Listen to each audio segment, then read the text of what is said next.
Hello everyone, welcome to my channel. Please subscribe and keep watching more details.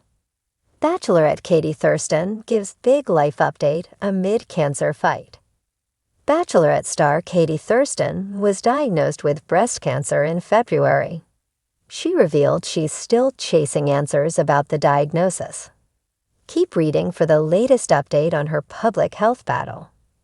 Katie Thurston has had quite a year, and 2025 is only half over. She received a devastating diagnosis in February. After finding a lump in her breast, the test revealed that she had stage 4 breast cancer. The cancer has spread to her liver, but the bad news came with some really good news too. Viewers watched Katie try to find love on The Bachelor, The Bachelorette, and CW's F-Boy Island. But she ended up finding love in the most unlikely place, the comedy circuit. After her stint on reality TV, Katie Thurston decided to try her hand at comedy, where she met comedian Jeff Arcuri. Romance sparked, and they got engaged in the summer of 2024 after briefly dating. While they planned to marry eventually, her cancer diagnosis spurred them into action. They eloped in March. Shortly before their wedding, they adopted an adorable rescue dog named Charlie. The pup has been a huge comfort to Katie, especially after her husband resumed his comedy tour overseas. He postponed it for a while after her diagnosis, but the show must go on. Katie Thurston took to Instagram this week to warn anyone thinking of adopting a dog about the puppy blues. She wrote that a lot of people get dogs without knowing about the downsides that come with having a puppy. Puppies can be very difficult, especially when it comes to housebreaking or training in general. She said many people regret getting the dog during the puppy blues phase. In her opinion, potential dog owners should research the phenomenon before getting a dog. Katie Thurston's breast cancer diagnosis was difficult, but it was made worse by an initial misdiagnosis. She was first diagnosed with breast cancer while living in California. The test revealed her cancer as stage 3, and the doctors recommended chemotherapy. But she moved to NYC to live with Jeff Arcuri and changed doctors, who ordered new tests. The second test revealed that the cancer was stage 4. However, chemo was no longer recommended. Instead, Katie Thurston was put on a treatment plan of oral medication and monthly hormone-blocking injections. The reality star has documented all of this for her followers on the Booby broadcast channel she started on Instagram. Katie Thurston shared another update. She revealed that she's been thinking a lot about the histotripsy she wants to have to treat the liver cancer. The non-invasive procedure uses ultrasound waves to destroy cancerous tissue. She wrote that she was disappointed by NYU's onboarding process. She hopes to have the procedure at NYU after her doctors at Columbia University didn't want to do it. The Bachelorette alum said that she was still chasing answers about the procedure and whether her insurance even covers it. She also paid tribute to former MTV VJ Amanda Lewis, who passed away earlier this week after a brave breast cancer battle. While Katie Thurston is eager to treat the cancer in her liver, she decided to put all major life decisions on pause until her next body scan on July 7th. The scan will reveal whether the medication she's on is working to fight the cancer. Once the tests are done, it will be clearer what the next step is. Katie Thurston happily revealed that she will join her husband in Greece at the end of the month. Hopefully, Katie Thurston will find answers soon. The scene never apologized.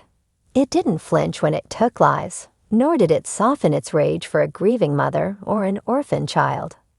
Its fury was ancient, impartial, and eternal.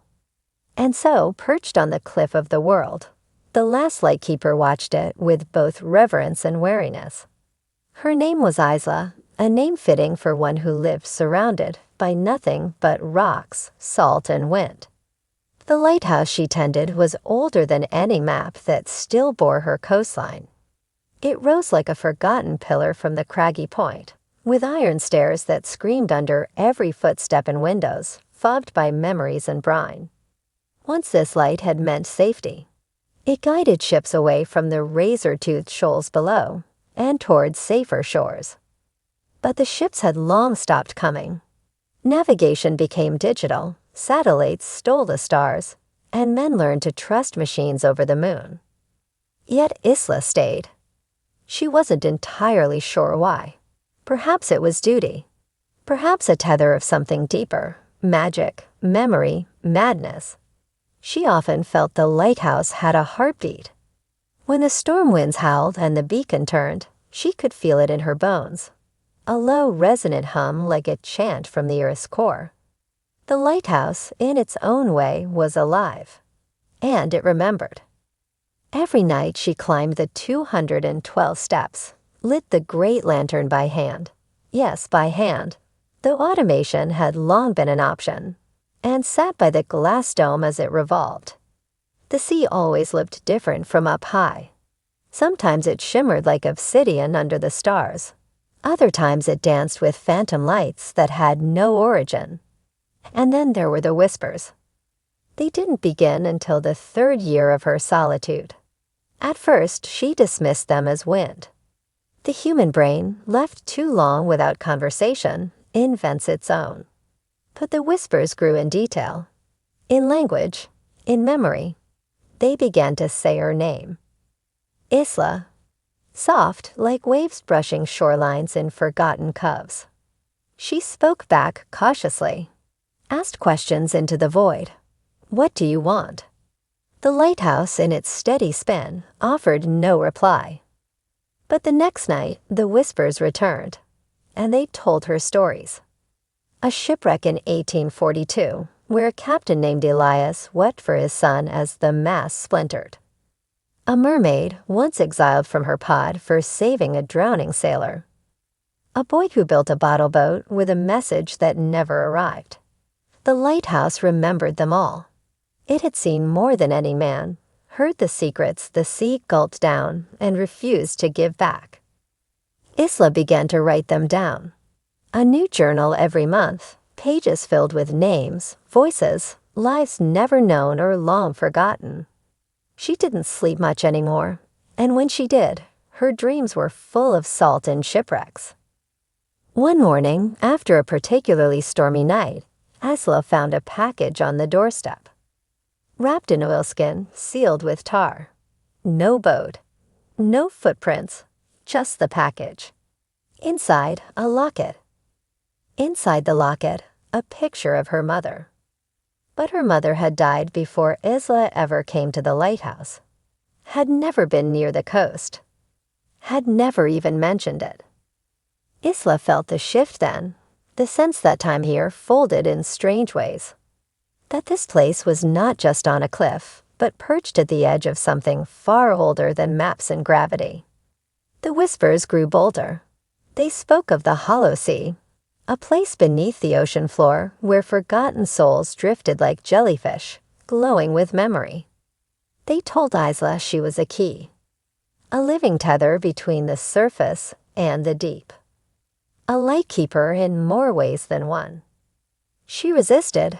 At first, she was no mystic, just a woman in a lighthouse. But the evidence piled around her. Seashells that spelled her name, lightning that forked in response to her questions, fish that surfaced belly up with messages carved into their scales. Then came the storm. Unlike any before, the wind was a scream, the sea a claw. The lighthouse shook. For the first time in a decade, Isla was afraid it might fall. But the light had to stay lit. The old story said so. So she climbed. Wind whipping at her coat, rain like needles. The stairwell groaned. She lit the flame. And something answered.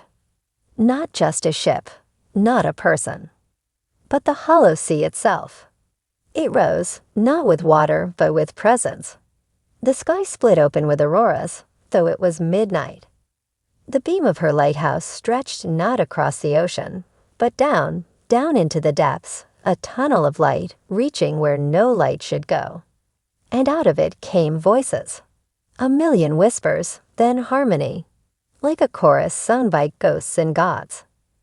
Isla stood in the heart of the spinning lantern and listened. She didn't flinch when her feet lifted from the metal, didn't scream when the sea swallowed her without touching her skin. She floated, lantern light wrapped around her like a cocoon. The hollow sea was not a place, she learned, but a memory. The collective soul of the ocean and all it had ever touched. And the lighthouse, it was a gate, one that required a keeper.